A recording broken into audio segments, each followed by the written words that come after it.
Hola, ¿qué tal? Hoy vamos a meternos con un tema que de verdad puede darle una vuelta de tuerca a cómo entendemos la fe. Se trata de la tensión que hay entre obedecer y ser fiel. A primera vista parecen lo mismo, ¿no? Pero vamos a ver que sus raíces pueden ser totalmente opuestas. Y para empezar, miren esta frase. Es potente. Nos obliga a detenernos y a pensar. ¿Cómo que obedecer puede ser una forma de no confiar? O sea, ¿no es la obediencia la máxima prueba de fe? Bueno, parece que la cosa es un poquito más compleja. Vamos a desarmar esta idea. Bien, en esta primera parte vamos a analizar justamente eso. Esa obediencia que parece correcta por fuera, pero que por dentro no nace de la confianza. Y ojo, que esto es clave.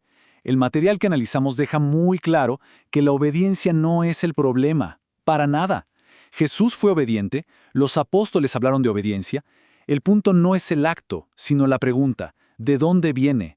¿Cuál es el motor detrás de esa obediencia? Miren, esta tabla lo deja clarísimo. Tenemos dos caminos que llevan a un acto que, por fuera, se ve igual, pero por dentro son mundos distintos. Uno nace de la confianza, es algo que fluye, un fruto del espíritu. El otro, en cambio, nace de la inseguridad, de la necesidad de protegernos a nosotros mismos. Y esto, claro, nos lleva a una pregunta un poco incómoda. ¿Es posible que alguien, en apariencia, esté obedeciendo todo al pie de la letra y en el fondo no esté creyendo de verdad? La respuesta nos obliga a mirar más allá de lo superficial. Y la respuesta es un sí, y un sí rotundo. Claro que se puede. Se puede obedecer por costumbre, porque siempre se hizo así, o por presión del grupo, por miedo a que nos dejen de lado, o simplemente porque cumplir las reglas nos da una falsa sensación de seguridad, y es una buena manera de no enfrentar nuestras propias dudas. Y aquí está el corazón del argumento. Cuando la obediencia se convierte en una herramienta para protegernos, para controlar un resultado o para callar nuestros miedos, bueno, ahí deja de ser un acto de confianza en Dios. Se transforma más bien en un acto de confianza en nuestro propio esfuerzo por cumplir, una forma, digamos, elegante de no confiar. Muy bien, pasemos ahora a la alternativa. Si la obediencia puede ser un callejón sin salida, ¿cuál es entonces el verdadero norte? Hablemos de la fidelidad.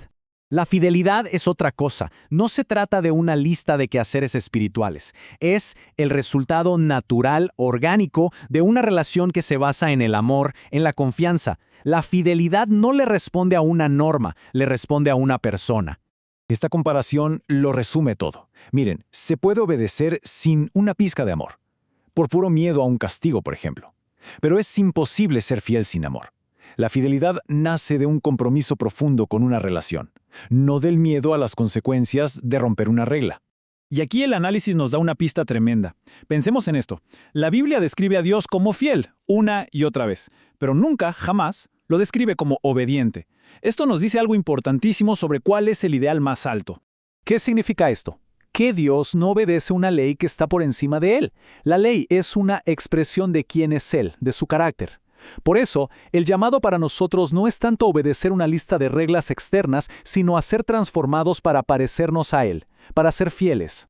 Y, claro, esta diferencia entre obediencia por miedo y fidelidad por amor nos lleva directamente a otra gran distinción, la que existe entre los sistemas de fe basados en el control y los que se basan en la libertad. El ejemplo máximo de esto es Jesús.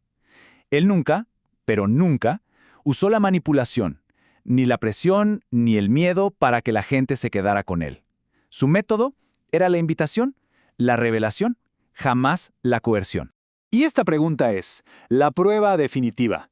En un momento en que muchísimos lo estaban abandonando, se da vuelta y les pregunta a sus discípulos más cercanos, ¿ustedes también quieren irse?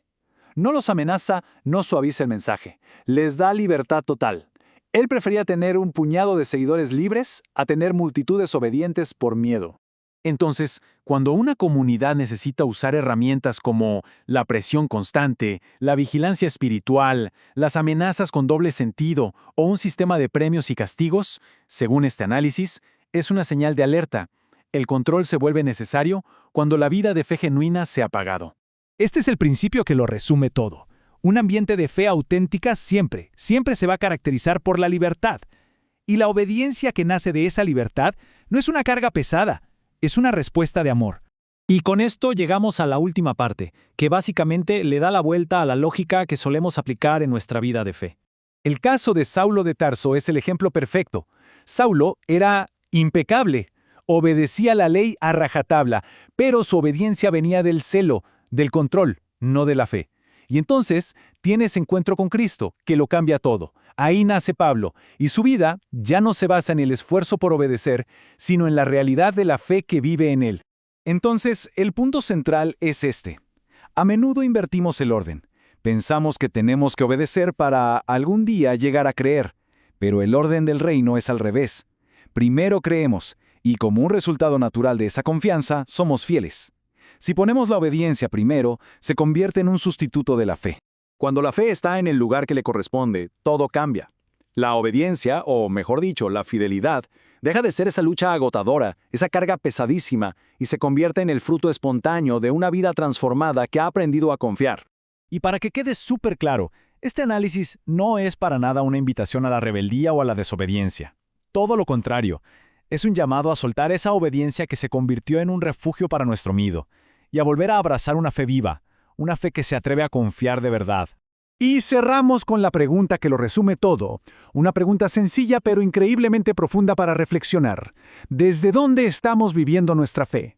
¿Nace de la confianza que produce fidelidad o del miedo que exige obediencia? Ahí queda la reflexión.